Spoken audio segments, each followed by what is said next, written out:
हम इन सारों क्वेश्चनों को चुटकियों में कर सकते हैं, बिल्कुल 1 से 2 सेकंड में। आइए समझते हैं इन क्वेश्चनों को सॉल्व करते कैसे हैं।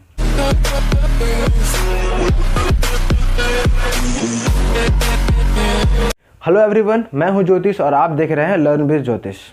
आइए हम इन सारों क्वेश्चनों को सॉल्व करते हैं। इन सारे क्वेश्चनों को सॉल्व करने के लिए हमने इन सारे क्वेश्चनों को 3 पार्ट में डिवाइड करा है। पहला है प्लस वाला, दूसरा है माइनस वाला और तीसरा है मल्टीप्लिकेशन वाला, यानी कि जोड़ वाला, घटाव वाला और गुणा वाला।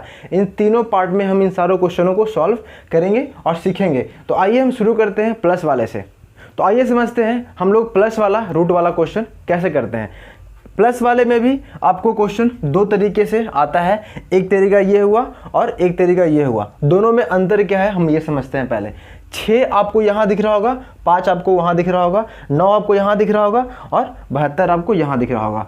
6 एक ऐसा डिजिट है जिसका हम 2 फैक्टर कर सकते हैं। 2 फैक्टर ऐसा पॉसिबल है जिसका डिफरेंस 1 हो सकता है, लेकिन 5 वाले में और 9 वाले में ऐसा पॉसिबल नहीं है। हम इस चीज़ को लिख के समझते हैं कैसे। अगर हम 6 को ब्रेक करते हैं फैक्टर में, तो हम लोग 6 को ब्रेक कर सकते हैं किसमें, 2 × 3 में। इसका 2 और 3 क्या है, फैक्टर है जिसका डिफरेंस 1 है। ऐसा 5 और 9 में पॉसिबल नहीं है। अगर प्लस वाला क्वेश्चन हो और अप टू इन्फिनाइट तक हो और ऐसा डिजिट हो जिसके कि हम लोग फैक्टर करने पर फैक्टर का डिफरेंस 1 आ रहा हो, तो हम लोग उस केस में करते क्या हैं। अगर प्लस वाला है तो जो फैक्टर बड़ा होगा वही इस क्वेश्चन का क्या होगा, वही इस क्वेश्चन का आंसर होगा। अगर माइनस में होता तो जो छोटा वाला फैक्टर होगा वही उस क्वेश्चन का आंसर होगा। तो हम लोग माइनस वाला बाद में पढ़ेंगे। हम आते हैं अब नीचे वाले पे। सेम यहाँ क्या कर सकते हैं, इसका 72 का ऐसा 2 फैक्टर जिसका डिफरेंस 1 पॉसिबल है, वो क्या है, 8 और 9। हम लोग 9 8 जा क्या करते हैं, 72 कर सकते हैं। ठीक है, यहाँ भी दोनों का डिफरेंस कितना है, 1 है। यहाँ भी डिफरेंस कितना है, यहाँ भी डिफरेंस क्या है, 1 है। हमको इस क्वेश्चन का आंसर क्या होना चाहिए, प्लस वाला है, सारा प्लस में है, तो जो बड़ा वाला फैक्टर है वही इस क्वेश्चन में क्या होता है, वही इस क्वेश्चन का आंसर होता है। आई होप आपको ये समझ में आया होगा। हम आते हैं अब ये वाले दोनों क्वेश्चन पे। इसमें क्या है कि 5 का ऐसा कोई सा 2 फैक्टर पॉसिबल नहीं है जिसका डिफरेंस 1 हो सकता है। हम लोग 5 को कैसे ब्रेक कर सकते हैं, या फिर 5 को हम लोग 5 × 1 कर सकते हैं, या फिर हम लोग 1 × 5 कर सकते हैं। और तो कोई तरीका इसका ब्रेक करने का है नहीं। ठीक है, तो हम लोग इसमें क्या देख रहे हैं, इसमें ऐसा कोई सा 2 फैक्टर पॉसिबल नहीं है जिसका डिफरेंस 1 हो सकता है। ठीक है, तो हम लोग ऐसे क्वेश्चन में क्या करेंगे, ऐसे क्वेश्चन में करना कुछ नहीं है। अगर क्वेश्चन सारा प्लस में है तो हम लोग 5 के आगे बढ़ेंगे। क्या करेंगे, हम लोग 5 के आगे बढ़ेंगे।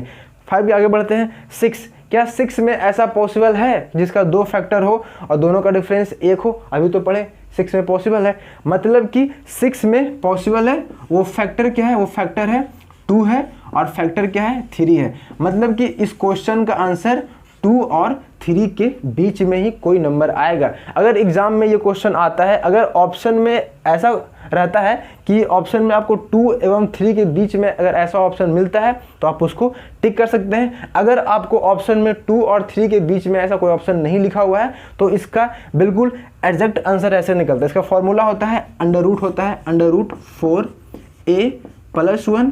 अगर सारा प्लस में है तो एक बाहर में +1 करते हैं और नीचे में करते हैं 2। फॉर्मूला क्या होता है, √4a + 1। अगर सारा प्लस में है तो बाहर में करते हैं +1 और नीचे करते हैं 2। यहाँ पे a क्या है, यहाँ पे a होता है जो नंबर गिवन है रूट के अंदर, वो होता है a। तो यहाँ पे a कितना है, यहाँ पे a है वो 5 है। इसमें हम पुट करते हैं तो कितना हो जाएगा, √ हो जाएगा 5a, मतलब क्या 4 × 5 20 हो गया, 20 + 1 अब बाहर में हम लोग 1 करेंगे। ठीक है, और यहाँ पे 2 हो जाएगा। इसका आंसर क्या हो गया, √21 + 1/2। आपको ऑप्शन में ये जरूर मिलेगा। अगर ऑप्शन में 2 एवं 3 के बीच में आंसर ऑप्शन में नहीं है तो आपको ऑप्शन में ये वाला मिलना ही मिलना है। ऑप्शन में ये वाला टिक कर सकते हैं। अब समझते हैं 9 में। 9 को हम लोग भी ब्रेक करेंगे तो 9 में कैसे कर सकते हैं, अगर 1 × 9 करते हैं, ठीक है, 3 × 3 कर सकते हैं, या फिर हम लोग 9 × 1 कर सकते हैं। इसके अलावा और तो कोई हम लोग इसको ब्रेक कर सकते हैं नहीं। ठीक है, इसके अलावा और तो कोई ब्रेक होगा नहीं। यहाँ भी आपको फैक्टर में डिफरेंस का 1 नहीं दिख रहा है, तो हम लोग बिल्कुल इस क्वेश्चन को भी हम लोग इसी तरीके से सॉल्व करेंगे। हमको प्लस वाले सारा क्वेश्चन सारा में ये क्या है, प्लस है, तो हम लोग 9 से आगे बढ़ेंगे। क्या 10 में ऐसा पॉसिबल है कि 2 फैक्टर हो, दोनों का डिफरेंस 1 हो, बिल्कुल नहीं पॉसिबल है।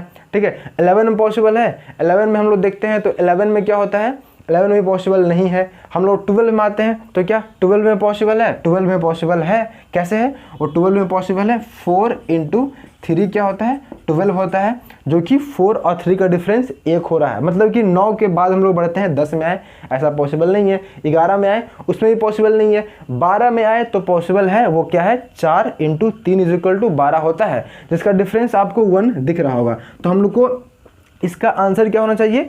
3 से 4 के बीच में इसका आंसर होना चाहिए। अगर आपको ऑप्शन में 3 या 4, 3 एवं 4 के बीच में ऑप्शन में नहीं मिल रहा है तो आप इस फॉर्मूला पे इसका आंसर निकाल सकते हैं। समझते हैं फिर से क्या कर रहा है। अगर रूट के अंदर एक ऐसा नंबर हो जिसका फैक्टर ब्रेक करने पे दो ऐसा फैक्टर पॉसिबल नहीं हो जिसका आपको डिफरेंस 1 मिल रहा हो, तो हम लोग करते क्या हैं, उससे अगर प्लस वाला क्वेश्चन है तो हम लोग उससे आगे बढ़ते हैं। हम लोग 9 में देखे थे, 9 से आगे बढ़े, 10 में आए, ऐसा पॉसिबल नहीं है। 11 में आए, उसमें भी पॉसिबल नहीं है। 12 में आए तो पॉसिबल है, वो है क्या? 4 और 3। जो फैक्टर जिस नंबर में पॉसिबल होगा और जो फैक्टर होगा उसी के बीच में वो आंसर लाई करेगा। ठीक है, अगर जो इसको अगर जो हम और आगे सॉल्व करते हैं तो देखिएगा इसका आंसर हमेशा 2 और 3 के बीच में ही, कोई चाहे डेसिमल में आए चाहे दशमलव में आए, कुछ में भी आए, वो 2 और 3 के बीच में इसका आंसर रहेगा। वैसे ही हम इसको सॉल्व कर रहे हैं तो क्या हो जाएगा?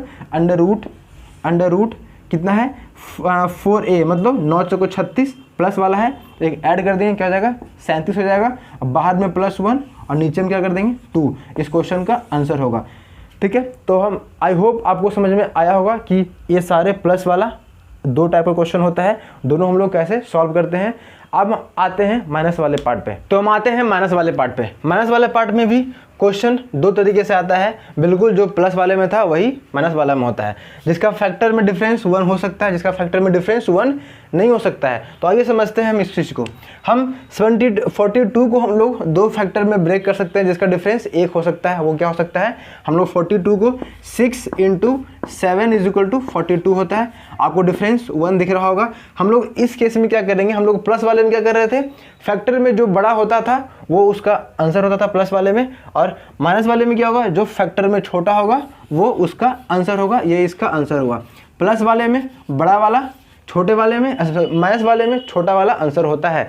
इस क्वेश्चन में हम लोग अगर देखते हैं 30 को, तो हम लोग 30 को कर सकते हैं 6 × 5 कर सकते हैं। ठीक है, डिफरेंस 1 का है तो माइनस में है तो छोटा वाला इसका आंसर होगा, 5 इसका आंसर होगा। ठीक है, आई होप आपको समझ में आ रहा होगा। अब हम आते हैं इसमें जिसका फैक्टर का डिफरेंस 1 पॉसिबल नहीं है, उसको सॉल्व कैसे करेंगे? बिल्कुल सिंपल सा फंडा है। हम लोग प्लस वाले में क्या कर रहे थे? आगे बढ़ रहे थे। ठीक है, और हम लोग इसमें क्या करेंगे? पीछे आएंगे। ठीक है, 10 के पहले आते हैं, माइनस है तो पहले आएंगे, 10 के पहले आएंगे, सॉरी 11 है, 11 के पहले आएंगे तो क्या आता है? 10 आता है। 10 में ऐसा फैक्टर पॉसिबल है? बिल्कुल नहीं पॉसिबल है। 9 में आते हैं, बिल्कुल नहीं पॉसिबल है। 8 में भी नहीं पॉसिबल है। 7 में भी नहीं पॉसिबल है। 6 में ऐसा पॉसिबल है कि जिसका डिफरेंस 1 हो सकता है।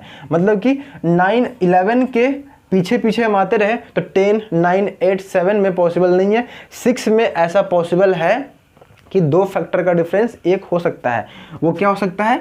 2 और 3 इसका फैक्टर हो सकता है 6 का, और वही इसका आंसर होगा। 2 और 3 के बीच में है, जो 2 और 3 के बीच में क्या होगा?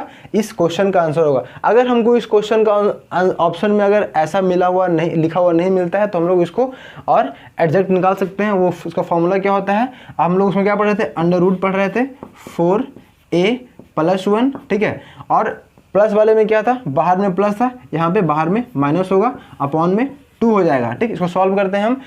11 × 4 कितना हो गया? 44 हो गया। 44 और 1 45 हो गया। 45 अंडर रूट में और बाहर में -1 अपॉन 2। इस क्वेश्चन का एग्जैक्ट आंसर होता है अंडर रूट 45 - 1 अपॉन 2। इस क्वेश्चन का बिल्कुल एग्जैक्ट आंसर हुआ। अब इसको सॉल्व करते हैं। थोड़ा सा ये क्वेश्चन घुमाया हुआ है। अगर यहाँ पे सारा माइनस में है, हम लोग 1 को ब्रेक भी नहीं कर सकते हैं, जो फैक्टर डिफरेंस 1 हो सकता है। तो हम लोग क्या करेंगे? हम लोग वही सेम काम करेंगे। हम लोग 1 से पहले पीछे आएंगे। ठीक है, 1 के पहले कौन आता है? 0 आता है। तो 0 में ऐसा पॉसिबल है? 0 में ऐसा बिल्कुल पॉसिबल है। हम लोग 0 को क्या ऐसे कर सकते हैं? 0 × 1, 0 × 1 हम लोग कर सकते हैं। 0 को हम लोग 0 को 0 × 1 कर सकते हैं, जिसका डिफरेंस तो 1 पॉसिबल है और 0 आ भी रहा है। तो मतलब कि 0 में ऐसा पॉसिबल है कि हम लोग उसके फैक्टर का डिफरेंस 1 हम लोग निकाल सकते हैं। समझते हैं फिर से। यहाँ पे सारा माइनस में है, अब टू इन्फिनिटी में है और सारा अंडर रूट में है। हम लोग करते क्या है, माइनस वाले में हम लोग पीछे आते हैं और प्लस वाले में हम लोग आगे बढ़ते हैं। यहाँ माइनस में है तो हम लोग पीछे आएंगे। पीछे आएंगे मतलब क्या, एक के पहले क्या आता है, जीरो आता है। तो जीरो में ऐसा पॉसिबल है कि दो फैक्टर करें और दोनों का डिफरेंस एक हो जाए, तो बिल्कुल पॉसिबल है। हम लोग जीरो को 0 × 1 कर सकते हैं और 1 और 0 का डिफरेंस एक पॉसिबल है। इसीलिए इस क्वेश्चन का आंसर क्या होगा, 0 और 1 के बीच में इसका आंसर होगा। अगर हमको बिल्कुल इसका एकदम एग्जैक्ट आंसर निकालना तो क्या करेंगे, अंडर रूट में फिर से पुट करेंगे।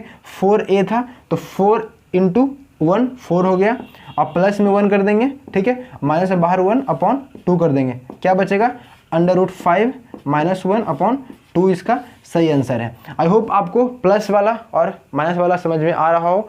आप इसी तरीके से क्वेश्चन बना करके आप प्रैक्टिस कीजिएगा तो आप कभी नहीं भूलिएगा। हम आते हैं मल्टीप्लिकेशन वाले, अब हम आते हैं मल्टीप्लाई वाले पार्ट पे। आपको मल्टीप्लाई वाला पार्ट भी आपको दो तरीके से क्वेश्चन पूछता है। एक में होता है उन रूट पूरा अप टू इन्फिनिटी होगा, लेकिन एक में अप टू इन्फिनिटी नहीं होगा, ठीक है। हम पहले समझते हैं अप टू इन्फिनिटी वाला। इसमें कुछ भी नहीं करना है, बस देखना है और इसका टिक मारना है।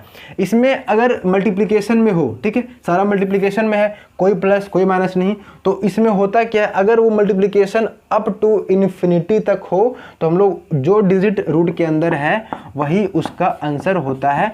इसका 7 इसका आंसर हो गया। इस चीज़ को याद रखिए, अगर मल्टीप्लिकेशन में हो, बीच में कोई साइन नहीं हो और वो अप टू इन्फिनाइट तक हो तो उसका आंसर 7 ही होता है। इसीलिए इसका भी आंसर क्या होगा, 11 ही होगा। आई होप आपको ये समझ में आ गया होगा। हम इस पे आते हैं, मेन यहाँ समझना है हमको। इसमें करना कुछ नहीं है, ठीक है। आपको जो नंबर दिख रहा है रूट के अंदर, वो चाहे कितना हो, 1 बार 2 बार 3 बार, कितना बार भी रिपीट हुआ हो, कुछ नहीं करना है। आपको नंबर क्या दिख रहा है रूट के अंदर, 3 दिख रहा है, आपको 3 को बाहर ले आना है। यहाँ तक किसी को कोई दिक्कत नहीं, 3 को बाहर ले आए। अब देखते हैं रूट कितना बार है, 1 बार 2 बार 3 बार। तो हम लोग 2 × 2 × 2 3 बार करेंगे, 8 आता है, ठीक है। हम लोग को नीचे में 8 लिखना है और ऊपर में हम लोग को 1 माइनस करके 7 कर देना है। मतलब हम लोग को जो मल्टीप्लाई करने पे आएगा उसका 1 माइनस करना है, वो ऊपर हो जाएगा। मतलब इसका आंसर क्या हो गया, 3 के पावर 7/8 इसका आंसर हुआ। आई होप आपको समझ में आएगा। अब हम इसमें आते हैं। इसमें क्या है, फिर से 5 है तो हम लोग को 5 को पहले अलग कर लेते हैं। 5 को हम लोग अलग कर लिए, ठीक है। रूट कितना है, 1 है 2 है 3 है 4 है, तो हम लोग 2 × 2 × 2 × 2 करेंगे 4 बार। तो 2 4 8 और 16 हो गया। मतलब कि नीचे में आएगा 16 और ऊपर में आएगा 15। हमको ऊपर में 1 कम करके लिखना होता है। ये वाला क्वेश्चन आप कमेंट बॉक्स में इसका आंसर आप कमेंट कर सकते हैं। आपको ये वीडियो अच्छा लगा हो तो वीडियो को लाइक कर दीजिएगा, अपने दोस्तों में शेयर कीजिएगा और हो सके तो आप हमारे इस YouTube फैमिली का मेंबर बन सकते हैं। आप एक बार जाकर जरूर हमारे इस YouTube फैमिली का जो प्लेलिस्ट है उसको चेक कीजिए। अगर आपको अच्छा लगता है तो आप ज़रूर हमारे इस YouTube फैमिली के साथ जुड़ सकते हैं और मैं आगे ऐसे ही इंटरेस्टिंग और अच्छे वीडियोस लाता रहूँगा। तो हम लोग मिलते हैं अब अगले वीडियो।